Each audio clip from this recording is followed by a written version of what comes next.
where I grew up. This is where I lived for the first 11. Back when I lived here, back in the days, it was clean.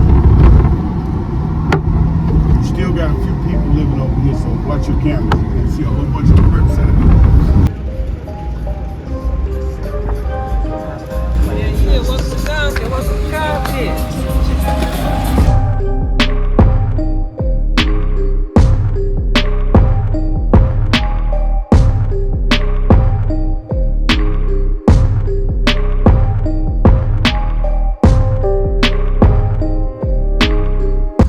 Dotarliśmy na ten tour bus, LA Hood bus, czyli zabierają nas na Compton i na różne dzielnice, takie gdzie kiedyś powstał właśnie Gangsta hip-hop, na którym się też wychowałem, także idziemy zobaczyć. No, nawet fajny basik mają. Ice-T, zobaczymy Ice Cube, Dr. Dre, zobaczymy gdzie chłopaki się wychowali. Oczywiście musimy zobaczyć też Friday będzie, lokalizację Friday, Debo i zobaczymy o co chodzi. A ogólnie ekipa za mną, właśnie miałem fajną pogawędkę, może wrzucę też coś ciekawego. Tak czy siak zabieram mój polski t-shirt, zabieram Polskie do Compton.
Zrobiliśmy mały przystanek, jesteśmy na właśnie, jak to nazwam, Big Mike, ten w niebieskiej czapce,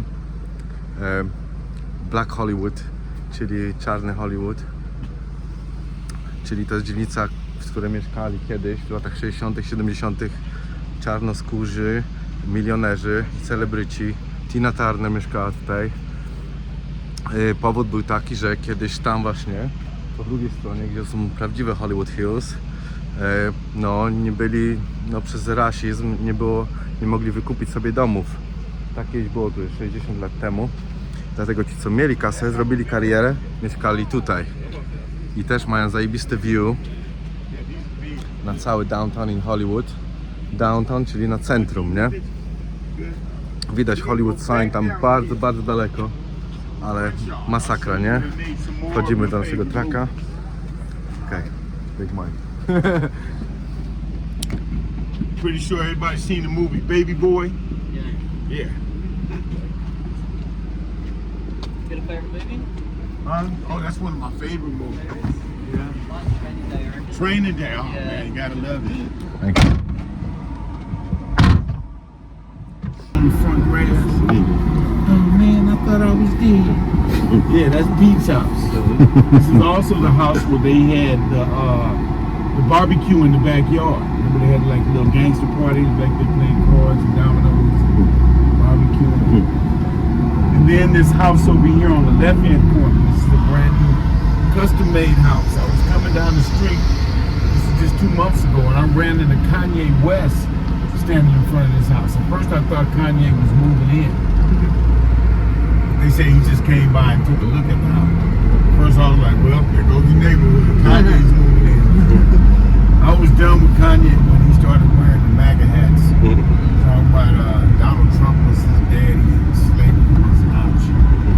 You know what it is, the Kardashian women be doing to me. We call it the Kardashian curse. I remember the daddy when he was Bruce Jenner, the Olympic, with all those gold medals. Now I don't know what he is. I swear, every day is Halloween with him. As soon as we cross this intersection right here, we're coming up on Crenshaw High School. A lot of famous rappers went to Crenshaw High, including Nipsey Hussle, grew up from the Dog Pound, and Ice-T. They also filmed that cheerleader movie, Bring It On, at Crenshaw High School.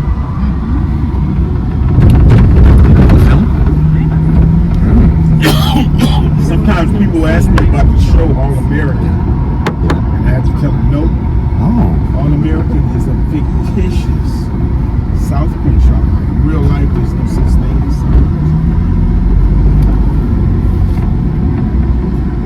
That show is based on a true story about a football player who transferred from Crenshaw High and he went to Beverly Hills High. But they filmed that show at Jefferson High, which is about 10 miles away from it. This is the one, the only Crenshaw High School. A lot of famous athletes went to this school too, including Darryl Strawberry and the basketball player Marcus Johnson. Now, right after Nipsey Hussle died, you couldn't find a parking space within 10 blocks of the marathon. People was parking all the way down here at Crenshaw High School and walking back to the marathon. Over 20,000 people a day coming out to pay their respects to the great Nipsey Hussle. Nipsey used to show up here every year on the first day of school to pass out backpacks full of school supplies to all the kids. You see this little blue house? This is the house where Trey and his dad, played by Lawrence Fishburne, lived in this house right here. Remember in the movie when he first moved in, he had to rake up all the leaves in the front yard? That was Trey's house. And then across the street, this mint green house over here on the left-hand side, this was Dope Boy and Ricky's house. Remember in the movie, they would always be sitting on the front porch with their homies. That's Dope Boy and Ricky's house. Remember the one, little Chris, he always sitting in the wheelchair. He come bouncing down the stairs. Come on, cuz, let's get it.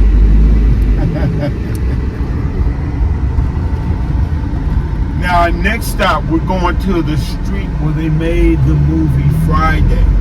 About 10 minutes away from the Friday house. But in the meantime, in between time, we're riding through South Central. I'll be explaining to you all the different areas that we go through as we go through these areas. First of all, let me explain, South Central is huge. South Central goes from 1st Street on one end all the way to 127 on the other end. Now the Friday house is on 126. And then we have two sides of the South Central. Right now we're on the west side of South Central. Everything on the other side of the 110 freeway is considered the east side of South Central. So you have your west side gangs and you have your east side gangs. LA is like the big city, but it's surrounded by a bunch of smaller cities like Compton, Long Beach, Inglewood, Pasadena.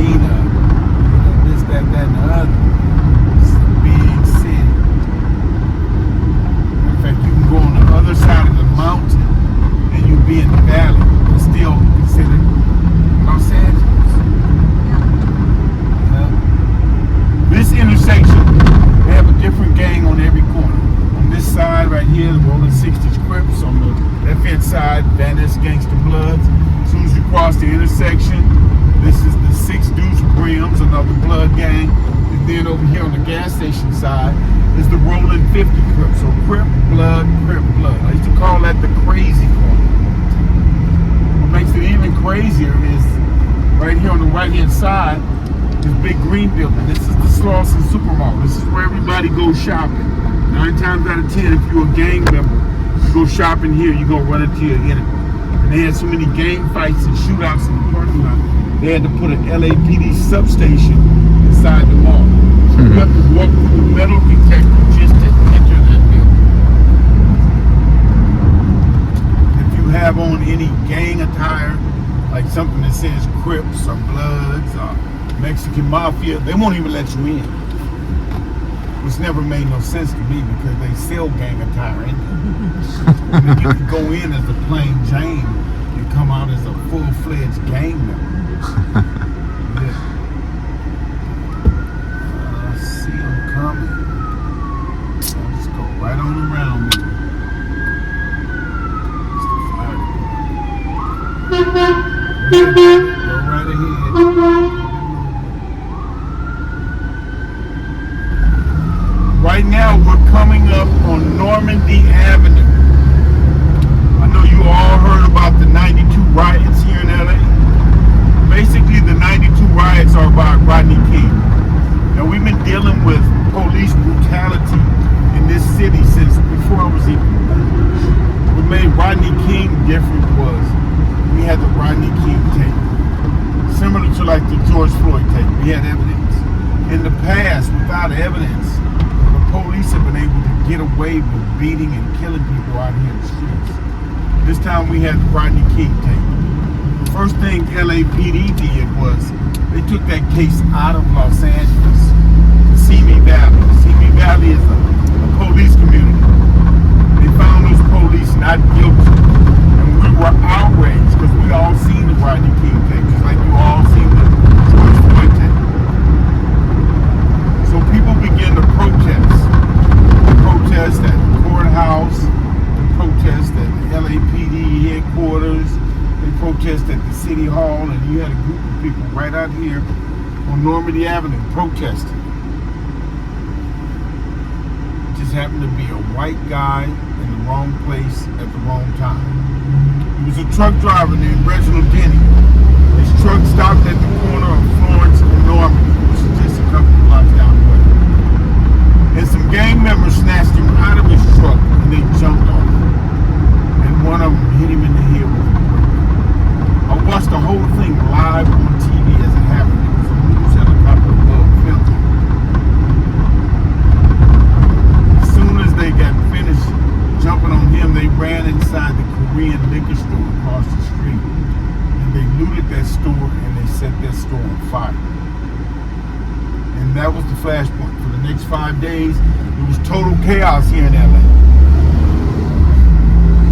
What a lot of people didn't know is that Rodney King wasn't the only thing going on. A Korean store owner had shot and killed a 13-year-old girl.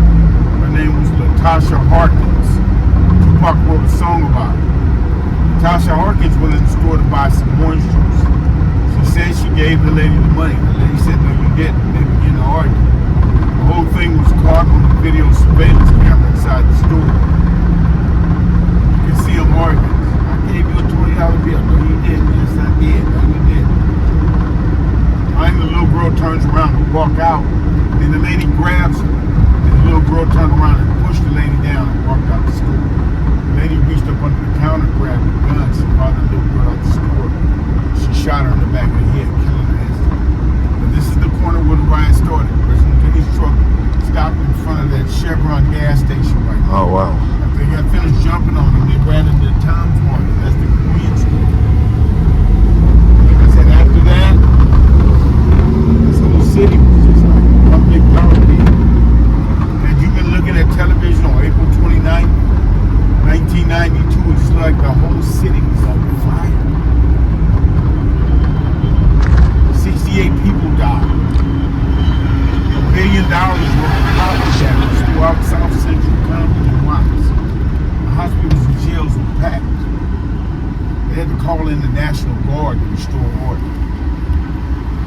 area right here is known as 8 Trade Gangster territory. It was the 8 Trade Gangsters who kicked off the riot. I don't know if you guys ever heard of Big Tookie Williams, but Tookie is one of the founding fathers of the Crips. That's my big one. That's the guy who initiated me back in '73. Now, Tookie went to jail for a murder in '79. They found him guilty. They gave him the death penalty. He spent the next 26 years on death row, where he wrote a series of children's books. He was even nominated for a Nobel Peace Prize. They made a movie about Tookie. It was called Redemption. And Jamie Foxx played Tookie in the movie Redemption. I was hoping that they would spare Tookie's life. I mean, after all, they did. Charlie Manson did. Surely Tookie still doing positive things in the black community. Even though he had been locked up in prison for more than 26 years, he was still the leader of the Crips. He was just calling the shots from behind the wall. It took him to stop a gang war out here on the streets with just one phone call. And he did that numerous times.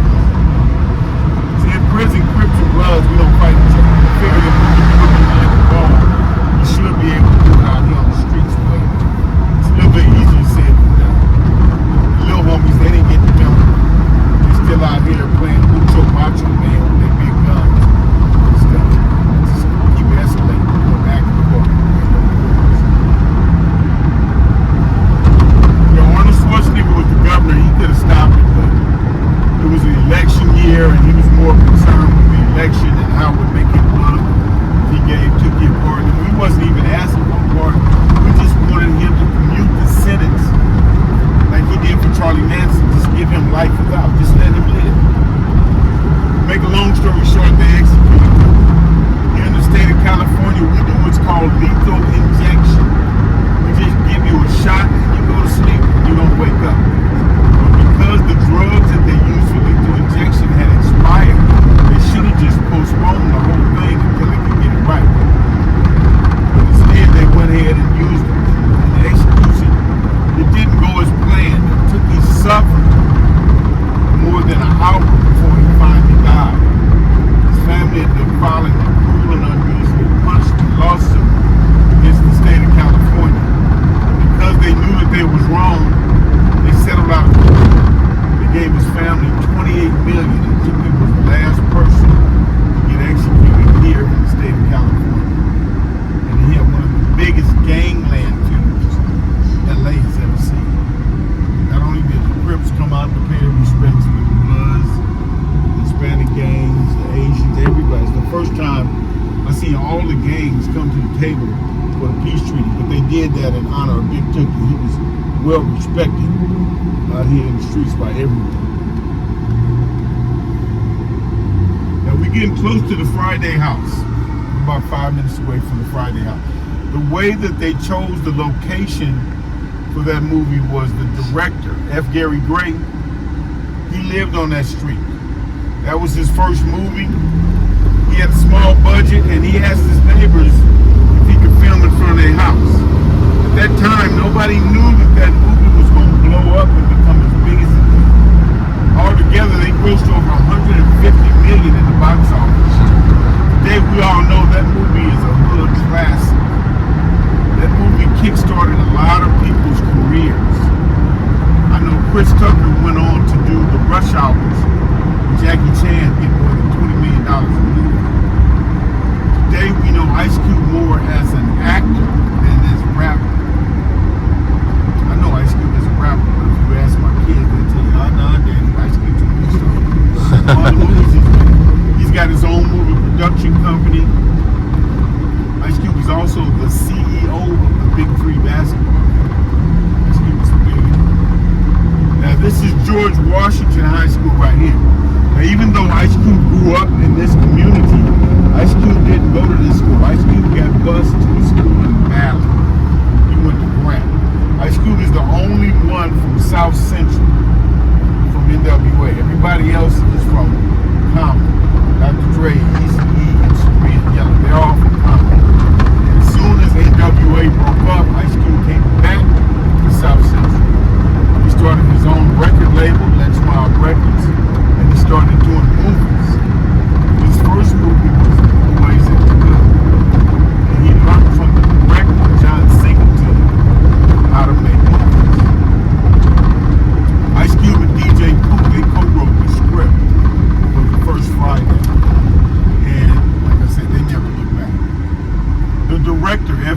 Dre, he went on to do movies like Set It Off with Queen Latifah, Dead Presidents, Straight Outta Compton, and he most recently did the Super Bowl halftime show with Dr. Dre and Snoop Dogg.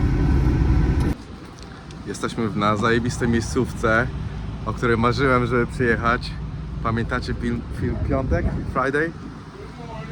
Ice Cube jako Craig siedział tam z Chris Tuckerem, czyli ze Smokey, to właśnie tutaj siedzieli. I tu przyjeżdżał Debo na rowerze i ich ciachał. Chowali łańcuchy, wszystko co mieli po kieszeniach. Polecam ten film, jak nie znacie. On już ma prawie 30 lat. Ja się na nim wychowałem. To jest ta właśnie lokalizacja, nie? Kolor się zmienił, był pomarańczowy, jest niebieski, ale jest petarda, nie? I z tego co Big Mike, nasz tour guide, opowiada, ci ludzie co tu mieszkają, tak samo mieszkali wtedy, jak dzisiaj. I dyrektor tego filmu mieszkał w domu, tam gdzie Palmers, albo naprzeciwko, czyli gość po prostu nagrał film na swojej ulicy, niskobudżetowy film, który odniósł petardę, sukces finansowy i jest klasykiem teraz, no po prostu LA Gangsta Hood, nie? Nazywają Compton tak na marginesie Hood, ale to nie jest jeszcze Compton.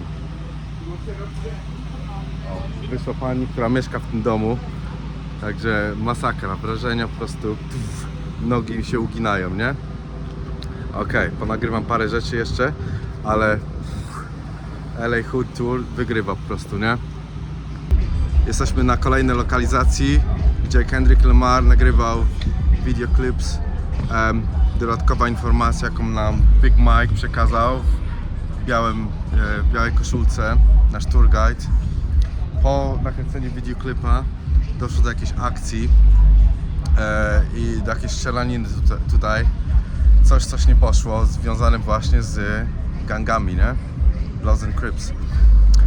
Także 2 ulice wcześniej nie nagrywałem, ale był kręcony film Straight Out of Compton, ta nowa wersja. I podobno też właśnie jakaś akcja była gdzieś, nie pamiętam tego gościa.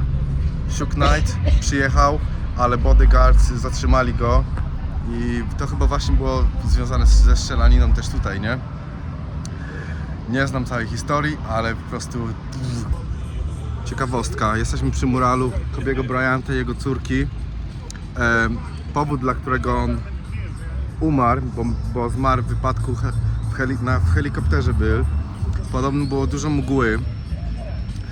I z tego co Big Mike opowiada, nasz tour guide, on jest z Compton, mówi, że Kobe Bryant was insisting, czyli nalegał, by wziąć właśnie helikopter, a nie samochód, bo jest bardzo duży problem z trafikiem w Los Angeles. Po prostu jest ciągły trafik, nie można się poruszać, jest korek. I podobno też dawał duże tipy, napiwki swojemu tam pilotowi. I to nakłoniło pilota, by jednak przelecieć się, podrzucić go, Kobiego Bryanta i córkę, helikopterem. A nie powinien, po prostu warunki atmosferyczne nie były dobre. Podobno było bardzo dużo mgły, a i tak Kobe Bryant nalegał, lecimy, bo nienawidził korków, nie? Więc on sobie latał nad Los Angeles, który jest po prostu przeogromny, nie? Przeogromny jest, naprawdę. Teraz jeździmy już 2 godziny. Przejechaliśmy 1/3 Los Angeles. Przeogromny. Także to jest powód, dlaczego umarł. I podobno Kobe Bryant też był po prostu dobrym człowiekiem. Też budował różne szkoły i tak dalej, tak jak Dr. Dre. Po prostu ci ludzie, którzy odnieśli sukces finansowy, powracali do swoich dzielnic i sponsorowali dużo rzeczy właśnie na dzielnicach, na których się wychowali. Takie braterstwo jest, widzę tutaj. Okej, kolejny przystanek, zobaczymy co dalej. Big dog, what's up, baby? All right, loved one.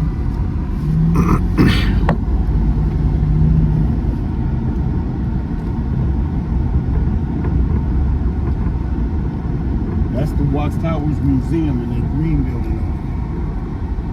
Directly in front of us, that's the bridge. from the movie White Man Can't Jump. Remember in the movie when they would walk across the bridge on the way to the basketball court? And over here on the right-hand side is the basketball court. This is where Woody Harrelson and Wesley Snipes, they used to hustle people. Oh, yeah. That's where that one guy lost all his money. And he said, man, I'm finna go get my gun. I'm gonna come back and I'm gonna shoot everybody. Right after Kobe Bryant died, they named this court after Kobe Bryant. And they painted the Laker colors. You see Kobe's number on the fence, 24. On the back fence next to it is number 2. That was his daughter's number. Yeah, that was the Metro Blue Line just went past. The Metro Blue Line goes from downtown LA on one end all the way to Long Beach on the other. See, all of this is Grape Street. You see the grapes on the wall? This is Grape Street territory. See, Grape Street is one of the largest gangs in the United States. Then coming up over here on the right-hand side, you got all of these murals. This is a brand new mural they just painted like about a month ago. See no evil, hear no evil. And then right next door to it is the I Love Watts mural.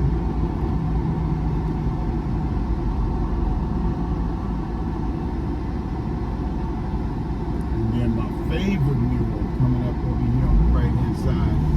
This mural is like a history lesson. Tells you all about the things that went on. Remember 1968 they had the Olympics in Mexico City, and John Carlos won the gold medal for the 440, and he raised his fist, Black Power, and took his gold medal away. Right after the 65 Watts riots, I remember Malcolm X came to Watts and he spoke. Next to Malcolm X, you see Rosa Parks, you see the Watts Towers, and then this is my favorite one right here, Power to the People. This is what Watts looked like in 1965. Every time we have a riot in this city, it's always behind police brutality. You see the police brutality, and then you see all the buildings. They burned down. This is 103rd Street. That was 103rd Street. 103rd Street was like downtown Watts. This is where all the stores was. I remember as a kid, I would go grocery shopping with my mom. We had the grocery store, the clothing store, the meat market, the shoe store, the post office, and the bank. It was all right here, up and down 103rd Street. But some of these store owners, they used to raise their prices on the 1st and the 15th when people got their county check, like price gouging. So during the riot, they looted their stores and they burned them down. And this next one, like a lot of people don't know, at one time California was a part of Mexico. 10,000 years ago, these were all Native Americans. And so they did this in honor of the Native Americans.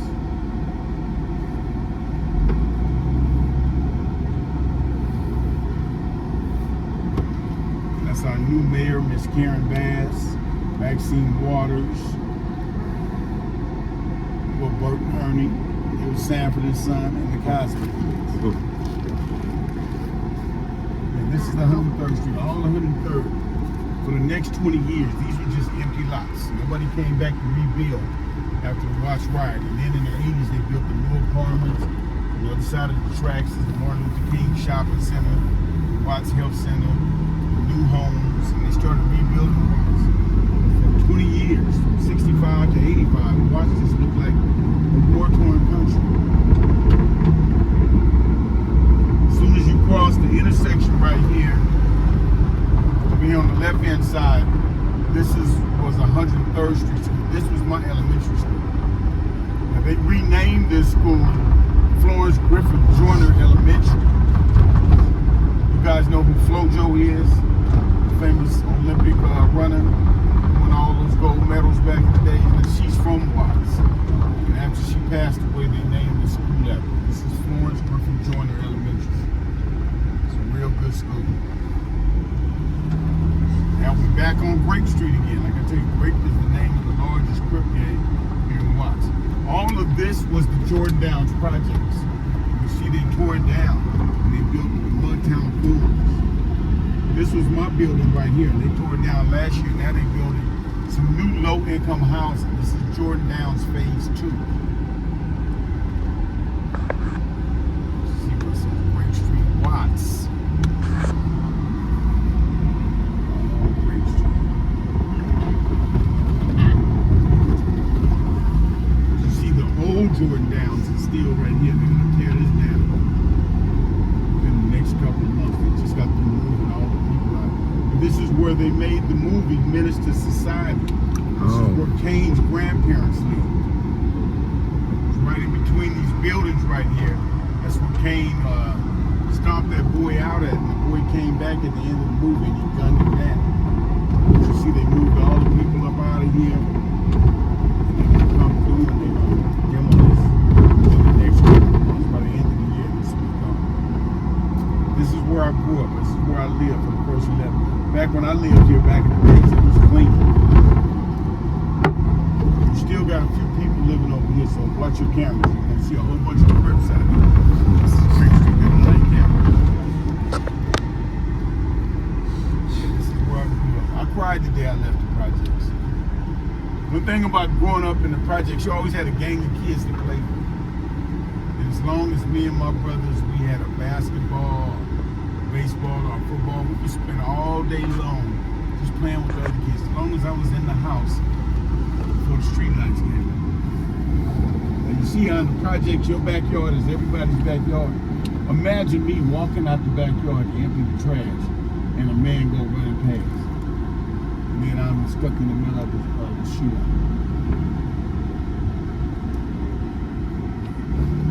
Behind the Jordan Downs projects is Jordan High School. My oldest sister graduated valedictorian of Jordan High School, class of 1969. She got the scholarship to go to UCLA. Today she is a doctor. My youngest sister graduated valedictorian of Compton High School, class of 81. She got the scholarship to go to UC Berkeley. Today she is a lawyer living in the Bay Area. None of these schools had fences around them in the 60s and the 70s, but in the 80s, due to gun and gang violence, they put fences around it. Now all the kids have to go through a metal detector just to enter the campus. Okej, właśnie wyskoczyłem z LA Hood Tour. Bas jest za mną, nie ten pierwszy, ten drugi. Pierwsze wrażenia, masakra, po prostu tak zajebiście. Aż nie mogę się wysłowić, co to było za zajebiste przeżycie. Objechać Compton i Watts i z tym gościem, z tym przewodnikiem, który się wychował właśnie w Watts i on właśnie mówił się, urodził na Watts, przeprowadził się na Compton, ale Watts to jest naprawdę biedna dzielnica. Są te projects, o których właśnie mówił, próbowałem je nagrać. Mówi, że są demolowane, bo po prostu no już za dużo tam jest crime, nie?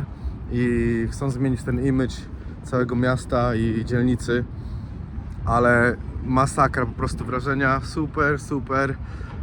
Dla kogoś, kto uwielbia hip-hop i się wychował na gangsta rapie, to jest po prostu, to jest must do, po prostu rzecz, którą trzeba zrobić, nie? Co było też zajebiste, to dużo opisywał właśnie nie tylko gdzie były kręcone filmy, na przykład Menace to Society, nie wiem jak to po polsku przetłumaczyć, ale dużo właśnie pokazywał lokalizacji, na których były kręcone filmy. Ten Friday, piątek i Menace to Society. Jaki to był film? Boyz in the Hood. I właśnie, Hood nazywają generalnie Compton. Compton's got a nickname Hood. Mój kanał się nazywa Polak in your Hood. To jest właśnie z neighborhood, hood, nie? I no, zabrałem mojego Polaka into the hood, nie? The hood. Masakra, po prostu zajebiste lokalizacje. Tam gdzie Kendrick Lamar nagrywał teledysk. I do tego, no ten gość miał, to była po prostu film dokumentalny, nie? Odnośnie Compton i Watts. Wzgórza hollywoodzkie, fajna sprawa, ale to co dzisiaj było, to po prostu mind blowing, nie? Don't you think? It was really cool, yeah. Na końcu dodał jeszcze, że on był w ogóle na niebiesko, był częścią Crips. Opowiadał, jak to było, że Compton to nie jest dzielnica, to kiedyś była biała dzielnica w latach 60. Później to się zmieniło. Watts było czarną dzielnicą, afroamerykańską. Później to się zmieniło i stało się, po prostu dużo przyjechało czarnych i osiedlili się tam na Compton. Przez to, że zaczęli się osiedlać, biali się wyprowadzili. No i tak to właśnie teraz jest około 90, tam chyba 7% mówi czarni, nie? I co jeszcze taka ciekawostka fajna, no to nie wiem, czy udało mi się to z tym Kobe Bryantem i z Ice Cube'em i z Dr. Dre i z Game'em. To ogólnie jest taka rzecz, że jest komitywa, nie? Ci, co odnieśli sukces, to dalej, że tak powiem, Kendrick Lamar jest ten takim najnowszym, nie? Latest, nie? Taki success story. To Kendrick Lamar podobno właśnie tam, gdzie się wychował, a widziałem jego dom, jest w teledysku. Taki zielony chyba był, z takim pick-upem. Bo on się zatrzymał, sfilmowałem go.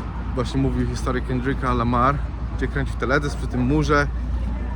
Co było fajne, to mówi, że Kendrick Lamar zatrudni wszystkich swoich ziomków, z którymi się wychował. Po prostu wziął ich pod swoje skrzydła sukcesu. No i tam zatrudnił, nie? Na różne pozycje. Po prostu to jest taki fajny taki ruch, komitywa, że odniesiesz sukces, wychowałeś się w dziurze, to ten twój sukces sprowadzasz dalej do swojej dziury, żeby wszyscy po prostu mieli lepsze życie, nie? Tak samo było z Kobe Bryantem, no i Dr. Dre właśnie w szkole, w której się wychował, to właśnie zwolnił, tak zatrzymał się i pokazał nam tą Dr. Dre School, nie? Wyburzył wszystko i za swoje własne pieniądze, 10 milionów dolarów, buduje nową szkołę na dzielnicy, na której się wychował. Także to jest bardzo zajebista sprawa i mam dla nich szacunek za to. Dlatego też kocham hip-hop, bo hip-hop właśnie taki jest, uczy właśnie takich rzeczy.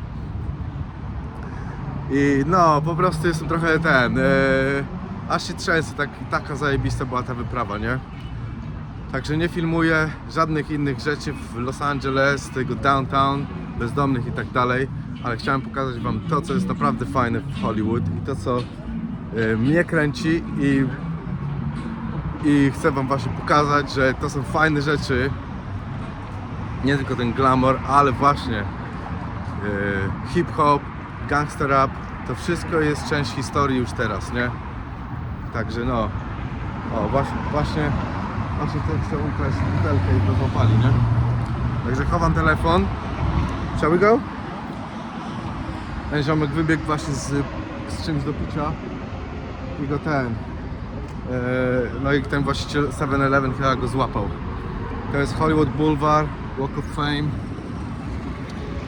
Tak czy siak, co jeszcze chciałem dodać? O, nie wiem, czy ściemniał nas ten Big Mike, ale opisywał, że jest w teledysku właśnie z Tupaciem w tym California Love. Mówi, że 4 dni tam byli, filmowali to. I też opowiadał właśnie historię Tupaca, nie? Jak on w ogóle zginął i tak dalej. Ale nie przetłumaczę wam teraz. Powiedział, że to nie jest tak, jak wszyscy myślą. Chodziło o taką głupią sprawę autografu i tak dalej. I to się tam no, między nimi coś tam nie wyszło, nie? Między kolesiami. Tak czy siak, kochani, kończę to nawijanie i nakręcę coś jeszcze, ale LA Hood Tour 10 na 10, 100% po prostu na maksa polecam, nie? Alright. Tak, chciałem jeszcze dopowiedzieć odnośnie wyprawy na South Central, Compton i Watts, bo to naprawdę to było mind-blowing, ta cała wyprawa. 4 godziny razem. Przyjechaliśmy z Hollywood, gdzie mamy hotel, tam Hollywood Boulevard, do właśnie South Central, czyli centrum jakby Los Angeles. Jest parę rzeczy, których filmowałem, mam nadzieję, że je wrzucę. Nawet kierowcę tego Big Mike'a, który opowiadał właśnie po angielsku. Ci, co rozumieją angielski, zrozumieją, więc wrzucę te filmiki, jak on tylko tam nawija w tym vanie. Bo naprawdę zajebistej historii do opowiedzenia. Ja szukam Monstera tak na marginesie, bo też są Monstery tutaj w USA. Fajne mają te drinki, nie? Generalnie. Ale tam była ciekawostka taka, która nie wiem czy powiedziałem, bo jechaliśmy, nie zatrzymywaliśmy się wszędzie i nagrałem to i mam nadzieję, że to wrzucę, ale była faza z... Tak chciałem mu powiedzieć, bo ten gość to był po prostu film dokumentalny, ten gość, nie? Opowiadał dobre historie i dla kogoś, kto się interesuje takimi rzeczami, właśnie gangsta rap, Los Angeles, nie? Ameryką, ja mam tą fascynację od lat, to były zajebiste informacje. I on właśnie mówił, nie wiem czy pamiętacie, w latach jeszcze 90. na początku, w 92 roku doszło do takiej afery. Ogólnie był rasizm, nie? W Los Angeles między policją a czarnymi. I doszło do... rasizm był od lat 60. nie? Od początku, nie? Bo tu się zjechali z Chicago, z północnej Ameryki właśnie do LA i też z południa, z Nowego Orleanu, z Luizjany. Taka była migracja ludzi tutaj, Afroamerykańczyków. I oni osiedlali się właśnie na Watts, na Compton i generalnie byli dyskryminowani przez dekady. I właśnie opowiadał Big Mike o tych historiach właśnie na Watts, gdzie oni się osiedlili. Tam był taki mural, go wrzucę później. Opowiadał historię tych zamieszków w Watts w latach 60. Dlatego te projekty zostały i zajęło to parę dekad, mówi. Przez ponad dekady, od lat 60. nie było nic, żadnych sklepów otwartych, nie? Była zrujnowana dzielnica, to właśnie Compton i Watts, nie? Watts właśnie opowiadał. I powstał ten mural, dedykacje, to się wszystko tam jeszcze zmienia, rewitalizacja jest dzielnicy, burzą te stare, paskudne domy, nie? Takie mini bloki, domki z taką ścianą betonową na 10 cm. Śmiesznie to wygląda, jak takie amatorszczyzna te domy, nie? Takie naprawdę bardzo low quality, nie? Ale no właśnie, opowiadał o tych zamieszkach, o właśnie w latach 60., ale też przejeżdżaliśmy przez takie skrzyżowanie główne, South Central i Compton, gdzie właśnie opowiadał, że tam po raz pierwszy była ta kwestia Rodney Kinga. I Rodney King to był gość, to był czarnoskóry gość, który został zabity przez policję i to mówi, że pierwszy raz mieli kasetę wideo, dokument, nie? Bo nigdy nie mogli udokumentować. Babe, could you get one for me? Yeah? That's for you. I'll give you my card. That's for you. Oh, that's alright. I was going to get it for you anyway. Okay, I'm gonna just keep talking bollocks, yeah, to this. To my Polish people. Okej, Katie kupuje mi Monstera, znalazła tego pomarańczowego, bo nie ma w Anglii. No, jest zajebisty. Ale i właśnie z tym Rodneyem Kingiem, bo to jest historyczny moment, nie? Właśnie, jeśli chodzi o African Americans, nie? Że to morderstwo Rodneya Kinga po raz pierwszy było udokumentowane na kasecie VHS i tak jak doszło do sprawy, to tych tam chyba 4 białych policjantów, jeden miał takie sympatie właśnie bardzo prawicowe, nie? Nie wiem czy mogę mówić na YouTubie takich rzeczy, ale no tam był fanem tych, nie? Takich staroniemieckich poglądów, nie? I oni zostali uniewinnieni, znaczy nigdy nie zostali skazani. I doszło do afery, bo były dwie sytuacje z tym Rodneym Kingiem i to też wyszło z taką dziewczyną, która z młodą nastolatką i właśnie mówi, że Tupac nagrał piosenkę o niej, która poszła do sklepu, do Koreańczyków, do off-licensa, do monopolowego i ona wzięła tam sok pomarańczowy czy coś i ta kasjerka koreańska mówi dawaj mi pieniądze, nie? Znaczy wiesz, że miała zapłacić ta dziewczynka, ta mała czarna dziewczynka, tam 10-letnia czy 9. I ona mówi, że dała 20 funtów i że też było właśnie nagranie, nie? Z nadkasy, że 20 funtów dała, a ta nie wiem czy zabrała, coś, że nie wyszło i ona zabrała ten sok, ta dziewczynka i wyszła ze sklepu, już nie kłóciła się, a tamta ją tam chyba szarpnęła, ta ją odepchnęła i tam sięgnęła, ta Koreanka sięgnęła po strzelbę czy pistolet i zamordowała tą małą dziewczynkę, nie? Myśląc właśnie, że ona ukradła ten sok, nie? Czyli doszło do kłótni, do jakiegoś nieporozumienia i te dwa incydenty sprawiły i chyba też została, nie wiem, czy nieuznana winna, czy coś. Tak czy siak, wyszła afera i ludzie właśnie na Compton, czy to nie wiem, czy ten South Central, bo są obok siebie dzielnice, wyszedł kwas, że jak tych policjantów nie ukarano, oni zaczęli zamieszki. To był 92 rok i wyszli na ulicę i zaczęli i chyba podpalili właśnie, okradli ten sklep koreański, ten taki zwykły na rogu, podpalili sklep i zaczęli palić całą dzielnicę. I podobno, no jak są dokumentalne, jak wpiszecie sobie Riot, nie? 92 w LA, to zobaczycie dużo dokumentalnych filmów. Bo to jest, ja to pamiętam nawet za mało lata, nie? I właśnie pokazywał to skrzyżowanie i tam był taki no nie famous footage, ale jest takie nagranie o takiego nieszczęsnego truck drivera, który wyjechał. Thank you, darling. Akurat znalazł się w środku tego całego zamieszania i go po prostu wyciągnęli z tego ze straka i go tam nieźle go okopali czarni. Także to jest fajnie było zobaczyć to głupie skrzyżowanie, które dla mnie to jest po prostu historia LA, nie? I dlatego to jest wszystko połączone, było takie ciekawe przez te 3,5 godziny, że masakra, polecam wam. Zwłaszcza z Big Mike'em, to jest chyba nowa tura, nowy taki tour guide. Ale co jeszcze chciałem powiedzieć, bo to był taki chain event, nie? Chain reaction, że doszło do właśnie tego Rodneya Kinga, nie? Zabójstwa i doszło później przez to, co się działo tam w LA w 92. 2 lata później, przez to, że wtedy policja wygrała, a znowu czarni przegrali, nie? Że tak powiem, w tej kwestii, doszło do morderstwa O.J. Simpsona, tej swojej żony, Nicole Brown. To było 2 lata później i to było oczywiste. Wszystkie wskazywały po prostu dowody na to, że tak, że on ją właśnie brutalnie. Thank you. No, cheers. No, po prostu zamordował, nie? I O.J. Simpson to jest ten jeden z najlepszych amerykańskich futbolistów, nie? Rugby, jak to się nazywa? American Football, nie?